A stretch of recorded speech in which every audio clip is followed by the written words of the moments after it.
Rudy here is having a monster meltdown. Just another moment in a parent's life. I wanted to go to the community center. I don't want it to be closed today.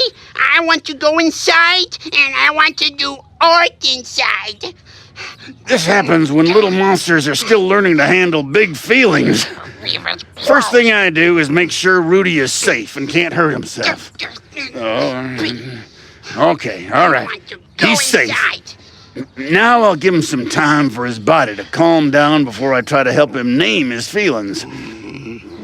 First, I need to calm my body down.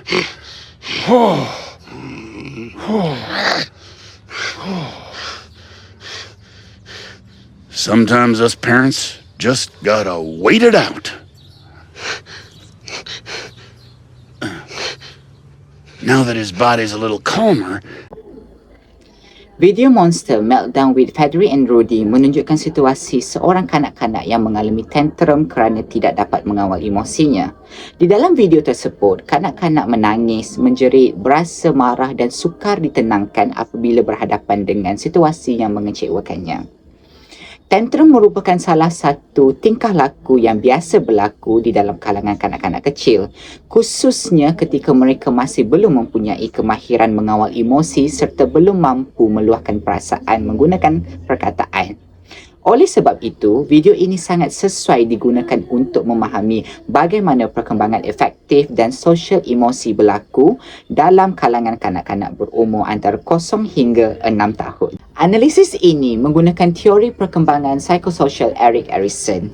Menurut Erik Erikson, kanak-kanak yang berumur 3 hingga 6 tahun berada pada peringkat inisiatif versus guide ataupun di dalam pendekatan bahasa Melayu, inisiatif lawan rasa bersalah. Pada peringkat ini, kanak-kanak mula menunjukkan sifat ingin tahu, gemar meneroka persekitaran dan ingin melakukan sesuatu secara berdikari. Mereka juga mula belajar membuat keputusan sendiri, menyatakan kehendak serta meluahkan emosi. Namun begitu, kemahiran mengawal emosi mereka masih belum matang. Apabila mereka gagal mendapatkan apa yang mereka inginkan atau menghadapi halangan, mereka mula berasa kecewa lalu menunjukkan tingkah laku seperti menangis, menjerit ataupun lebih dikenali sebagai tantrum. Sekiranya orang dewasa sering memarahi ataupun menghukum mereka ketika meluahkan emosi, kanak-kanak boleh berasa bersalah dan hilang keyakinan diri. Sebaiknya, apabila ibu bapa ataupun guru membantu mereka bertenang serta memahami emosi mereka, kanak-kanak akan belajar mengenali perasaan sendiri dan membina keyakinan untuk menguruskan emosi dengan lebih baik pada masa hadapan. Berdasarkan pemerhatian terhadap video yang telah saya kaji, saya menganggarkan umur kanak-kanak tersebut sekitar 3 hingga 5 tahun berdasarkan video tersebut. Ini kerana tingkah laku yang dipaparkan selaras dengan ciri perkembangan pada peringkat initiative versus guilt. Kanak-kanak tersebut sebenarnya telah mengenali beberapa emosi asas seperti marah, sedih dan mungkin gembira. Namun begitu, dia masih belum mampu mengawal emosinya apabila menghadapi situasi yang mengecewakan. Oleh itu, dapat disimpulkan bahawa perkembangan emosinya masih berada di dalam proses pembelajaran dan memerlukan bimbingan daripada orang dewasa. Terdapat beberapa faktor yang menyebabkan tingkah laku tantrum boleh berlaku. Berdasarkan situasi ataupun video yang telah saya kaji, faktor yang pertama ialah mungkin disebabkan kurang kosakata emosi. Kanak-kanak masih belum mempunyai banyak perkataan untuk menerangkan apa yang dirasainya. Sebagai contoh, dia mungkin hanya tahu menangis ataupun menjerit apabila rasa kecewa kerana mereka tidak tahu bagaimana hendak mengatakan saya marah, saya kecewa dan saya sedih. Faktor yang kedua adalah perkembangan kawalan emosi yang masih belum matang. Seperti yang telah saya huraikan pada pengenalan tersebut, pada usia ini, bahagian otak kanak-kanak yang mengawal emosi masih berkembang. Oleh itu, mereka mudah bertindak mengikut emosi berbanding menggunakan pemikiran yang rasional. Faktor yang ketiga ialah keperluan ataupun kehendak yang tidak dipenuhi. Apabila kanak-kanak tidak memperolehi apa yang mereka ingini atau menghadapi perubahan rutin, mereka mungkin berasa kecewa lalu bertindak secara impulsif melalui tantrum tersebut. Saya berpendapat tingkah laku ini tidak semestinya menunjukkan kelewatan terhadap perkembangan efektif kanak-kanak tersebut. Sebaiknya ia lebih berkaitan dengan perkembangan emosi yang masih normal mengikut usia mereka masing-masing. Kanak-kanak masih sedang belajar mengenai emosi serta mengawal perasaan mereka. Selain itu, mereka juga masih mempunyai kosakata emosi yang sangat terhad. Di dalam video ini juga, tidak terdapat bukti yang jelas menunjukkan bahawa tantrum berlaku akibat masalah sensori. Oleh itu, tingkah laku tersebut lebih sesuai dikaitkan dengan proses perkembangan emosi yang masih belum matang dan memerlukan latihan secara berterusan. Strategi yang dicadangkan ialah menggunakan teknik time-ins ataupun lebih dikenali sebagai cold regulation. Berbeza dengan teknik time-outs yang lebih mengasingkan kanak-kanak, teknik time-ins menekankan kehadiran orang dewasa untuk membantu kanak-kanak mengawal emosinya.